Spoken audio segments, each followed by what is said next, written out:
Tzedek, nous luttons contre toutes les formes de racisme en France, pour une judéité libérée du sionisme et qui serait pleinement solidaire de tous les damnés de la terre.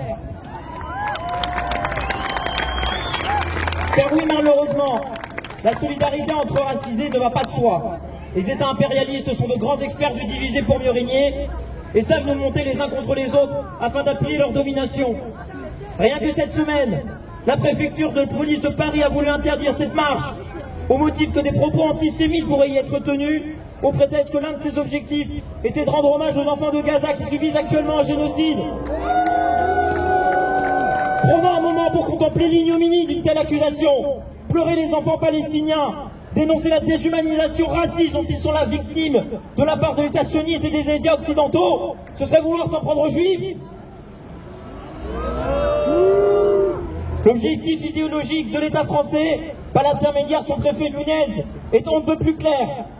Séparer la lutte contre l'antisémitisme de la lutte contre tous les racismes, laisser penser qu'on pourrait lutter contre le premier au détriment des autres, et ainsi l'instrumentaliser pour mener des politiques répressives, supposément au nom de la communauté juive française.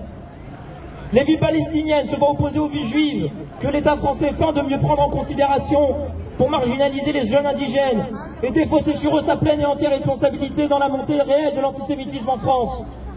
Dans le même temps, les mosquées subissent des attaques terroristes et ne bénéficient d'aucune protection policière.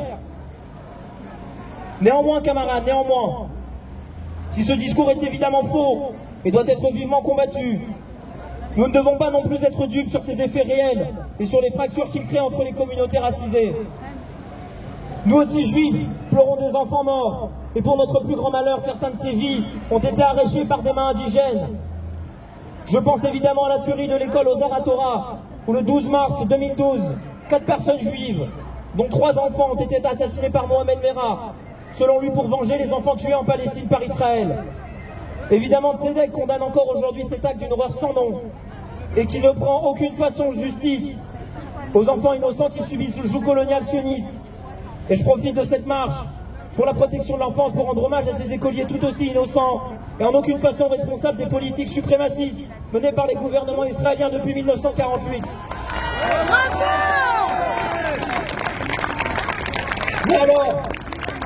Mais alors que je condamne et que je commémore devant vous le souvenir de Myriam Monsédogo, Jonathan Sandler et ses 2 fils, Gabriel et Arié, je ne peux m'empêcher de me demander que vaut cet hommage rendu à Myriam, 8 ans, Gabriel, 5 ans, et Arié, 3 ans, exécuté à Toulouse par arme à feu, si on le refuse pour les milliers d'enfants tués aujourd'hui à Gaza, pour une Rajab, 6 ans, prise pour cible et abattue, elle et sa famille par des soldats de Tsahal, pour Malek, 6 ans, tué par un obus en pleine cérémonie de mariage, pour Yassan Al-Kafarna, 10 ans, mort de la famille organisée délibérément par l'état-major sioniste.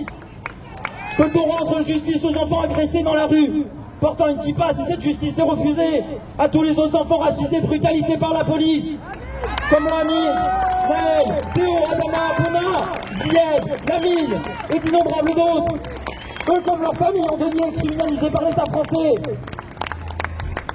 L'un des effets les plus terribles du racisme et de la colonisation, nous apprend Césaire, est ce qu'il nomme l'ensauvagement, qui touche à la fois le colon et le colonisé. C'est cet ensauvagement qu'a rongé Mohamed Merah, fils de l'immigration postcoloniale, et en a fait le monstre qui a assassiné une gamine juive de 8 ans, d'une balle en pleine tempe à bout portant. Mais si c'est cette monstruosité qui fait de Merah un ensauvagé, que dire alors de ceux qui abattent un bébé gazaoui dans les bras de sa mère? De ceux qui s'amusent à étouffer un adolescent jusqu'au seuil de la mort pour tuer l'ennui? Combien de Mohamed Merah, l'Occident capitaliste, crée-t-il tous les jours pour mener à bien sa politique de mort? Je veux adresser ce conseil aux miens, la communauté juive. Lorsque l'on parle des indigènes, tendons l'oreille, on parle des juifs. Lorsqu'on criminalise le port du voile des femmes musulmanes, c'est les perruques et les kippotes qui sont criminalisés aussi. Lorsqu'on brutalise des adolescents indigènes en garde à vue, c'est des femmes juives comme Sarah qui sont ensuite humiliées par dans ces mêmes commissariats, par les mêmes policiers. Ces mêmes policiers racistes qui, dans leur boucle WhatsApp, insultent à tour de rôle des femmes de putain juives et de putain nègres. Pour conclure, c'est à nous tous, communautés racisées, et plus largement à tous ceux dominés par le capitalisme, que je voudrais exprimer un impératif de lutte. Ce n'est que lorsque la communion des larmes sera redevenue possible, que lorsque chaque traumatisme affligé à un ou une adolescente sera notre traumatisme à tous et toutes, et que tous les enfants seront nos enfants, aimés, protégés par toutes et tous, que l'Occident capitaliste pourra trembler. Car alors il saura qu'un corps politique à même de le renverser aura été constitué, un corps mu par l'amour révolutionnaire et le désir de dignité pour tout le monde, partout, tout le temps.